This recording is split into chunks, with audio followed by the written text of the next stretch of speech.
بسم اللہ الرحمن الرحیم۔ السلام علیکم ورحمۃ اللہ وبرکاتہ۔ آج کی کلاس میں ایک اور تجوید کے حوالے سے نیو سیریز کے جس میں مخارج کا بیان آپ سب کے سامنے پیش کیا جائے گا۔ 1 by 1 سب کلاسز میں ہم سیکھیں گے کہ مخارج الحروف کیا ہوتے ہیں، تمام لیٹرز جن کو ہم حروف مفردات کہتے ہیں ان کی ادائیگی کیسے کی جائے، تمام حروف کو ڈیفرنٹ پیئرز کی فارم میں آپ تک پہنچایا جائے گا، یعنی ان کے مخارج آپ تک پہنچائے جائیں گے۔ اس کے ساتھ ساتھ آج کی کلاس میں ہم سیکھیں گے کہ مخارج کا کیا معنی ہے، لغوی اور اصطلاحی مخارج کا سیکھنا کیوں ضروری ہے، قرآن کریم کے تمام حروف کو کل کتنے حصوں میں ڈیوائیڈ کیا جاتا ہے مخارج کے اعتبار سے، اور اس کے علاوہ مخارج سیکھنے کے لیے ہمیں کون سے 5 اہم اصول ہیں جو آنے چاہیے، معلوم ہو کہ وہاں سے ڈیفرنٹ لیٹرز جو ہیں وہ ادا کیے جاتے ہیں۔ تو یہ سب آج کی کلاس میں پڑھایا جائے گا۔ اس کے ساتھ ساتھ جو باقی آنے والی کلاسز ہوں گی مخارج کے بیان کی سیریز میں، اس میں ہم 1 by 1 تمام لیٹرز کو ادا کرنا سیکھیں گے، ان کے مخارج کیا ہیں، یعنی ان کے نکلنے کی جگہیں کیا ہیں، وہاں سے ان کو پڑھنا سیکھیں گے۔ تو آئیے آج کی کلاس کو شروع کرتے ہیں، جس کا ٹاپک ہے مخارج کا بیان۔ جی ہاں، مخارج مطلب کیا ہے اس کا؟ خ ر جیم سے یہ حرف نکلا ہے، یہ ورڈ نکلا ہے خرجا سے۔ اب یہ کیا ہے؟ نکلنے کی جگہ، یعنی اس کا لغوی معنی کیا ہوگا؟ نکلنے کی جگہ۔ کس کے نکلنے کی جگہ؟ تو اس کے لیے ہمیں اصطلاحی معنی کی طرف جانا پڑے گا، کہ جو کہ ہے حروف مفردات کے نکلنے کی جگہ یا ان کو ادا کرنے کی جگہ۔ تجوید کے اعتبار سے کیا سیکھا ہم نے کہ حروف مفردات جن کی کل تعداد 29 ہے ان کی ادائیگی کیسے کی جائے، کہاں کہاں سے ان لیٹرز کو نکالا جائے، تو اس کو ہم مخارج الحروف کہتے ہیں۔ آج انشاءاللہ اس کے بارے میں سیکھیں گے۔ بہت سے اسٹوڈنٹس کی یہ مشکل حل ہو جائے گی انشاءاللہ، اور وہ اچھے طریقے سے قرآن پاک کی تلاوت کر سکیں گے، قرآن پاک کے حروف کو آسانی کے ساتھ عام فہم زبان میں ادا کرنا سیکھیں گے۔ تو ہم نے کیا سیکھا اب تک؟ لغوی معنی اور اصطلاحی معنی۔ مخارج ایک جمع ہے اور مخرج جو ہے وہ واحد ہے، یعنی واحد کی جمع کیا ہے؟ مخارج۔ تو کلیئر ہو گیا یہ چیز۔ اب چلتے ہیں کہ قرآن پاک کے جو ڈیفرنٹ لیٹرز ہیں، 29 حروف ہیں، تو ان کو کتنے پیئرز میں جو ہے وہ ڈیوائیڈ کیا جاتا ہے، کہ جس کے بعد ہم ان کے مخارج یعنی ان کے نکلنے کی جگہ کو سیکھ سکتے ہیں، ادائیگی کو سیکھ سکتے ہیں۔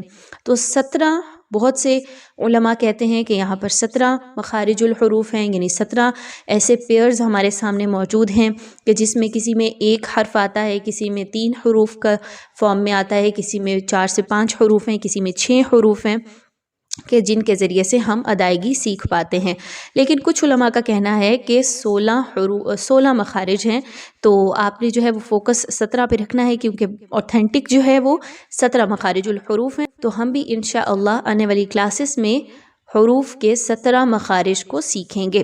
جی، تو آج کی کلاس میں ایک اور اہم چیز جو آپ نوٹ کر لیجئے اپنے نوٹس میں، انشاءاللہ ضرور فائدہ دے گی، بہت ہی بیسک چیز ہے، اس چیز کے بارے میں آپ کو اگر آج پتہ چل جائے گا تو آنے والی کلاسز میں آپ کو بڑا ہی آسانی ہوگی اور بہت فائدہ ہونے والا ہے۔ تو وہ یہ ہے کہ مخارج کو کل 2 حصوں میں ڈیوائیڈ کیا جاتا ہے، یعنی کہ 2 اقسام ہیں مخارج کی۔ سب سے پہلے مخارج محققہ اور سیکنڈ مخارج مقدرہ۔ تو محققہ یعنی مخارج محققہ میں کون سے 3 ایسے اصول شامل ہیں جہاں سے ڈیفرنٹ لیٹرز ادا ہوں گے؟ تو پہلا ہے حلق، دوسرا لسان یعنی آپ کی زبان، شفتین دونوں ہونٹ۔ مخارج محققہ میں کون سے 3 اصول آ گئے؟ حلق یعنی آپ کا تھروٹ گلا، لسان زبان، شفتین دونوں ہونٹ۔ کلیئر ہو گیا؟ یہاں سے جتنے بھی حروف ادا ہوں گے وہ مخارج محققہ کہلائیں گے۔ اس کے علاوہ مخارج مقدرہ کیا ہے؟ اس میں 2 اصول آ جاتے ہیں، یعنی 2 وہ جگہیں جہاں سے ڈیفرنٹ لیٹرز ادا ہو پائیں گے۔ سب سے پہلے خیشوم اور پھر جوف دہن۔ خیشوم کیا ہے؟ ناک کا بانسا، ناک سے آواز ادا ہوتی ہے جن حروف کی، اس کو خیشوم کے اندر شامل کیا جائے گا۔ اور جوف دہن یعنی منہ کا خالی حصہ، منہ کا خلا، منہ کا ایمپٹی اسپیس. جی ہاں، تو یہاں سے جو لیٹرز ادا ہوتے ہیں وہ بھی مخارج مقدرہ میں آئیں گے. کلیئر ہو گیا یہ چیز؟ تو یہ جو 5 چیزیں ہم نے ابھی جن کے نام ڈسکس کیے، حلق، لسان، شفتین، دین خیشوم اینڈ جوف دہن، ان 5 کو اصول مخارج کہا جاتا ہے. یعنی مخارج الحروف سیکھنے کے لیے آپ کو ان 5 اصولوں کا معلوم ہونا ضروری ہے. ان کو اصول مخارج کہا جاتا ہے. ان کی تعداد 5 ہے. یہاں سے ڈفرینٹ 29 حروف ادا کیے جائیں گے، اور آگے ان حروف کو جو پیئرز کی فارم میں ڈیوائڈ کیا جاتا ہے تو وہ کل 17 ہے. کلیئر ہوگی یہ چیز؟ امید کرتے ہیں کہ آج کی کلاس آپ کو اچھے طریقے سے سمجھ آ گئی ہوگی، کہ جس میں ہم نے مخارج کا بیان دیکھا، مخارج سیکھنے کی اہمیت دیکھی. مخارج کا سیکھنا اس لیے بھی ضروری ہے کہ تمام حروف کی درست ادائیگی ہو سکے. بہت سے لوگ کیا کرتے ہیں کہ جو لیٹرز سملر ساؤنڈز کے ہوتے ہیں، یعنی دیکھنے میں تو مختلف انداز میں لکھے جاتے ہیں لیکن پڑھنے میں بہت سے لوگ ایک جیسا پڑھتے ہیں. جیسے کہ تا اور طا، ان کو ایک جیسا پڑھ رہے ہوتے ہیں. سین، ثا، صاد، ان کو عام طور پر لوگ ایک ہی جیسا پڑھ رہے ہوتے ہیں، تینوں حروف میں ڈفرینشیٹ نہیں کر پاتے. تو ان سب کا سیکھنا یعنی مخارج کا سیکھنا اس لیے بھی بہت اہم ہے کہ آپ تمام حروف کو ان کی صحیح درست ادائیگی کے ساتھ پڑھ سکیں اور تلاوت کو اور خوبصورت بنا سکیں. تو آنے والی مزید کلاسز میں انشاءاللہ ہم سب سے پہلے حلق کے حصے کو سٹارٹ کریں گے.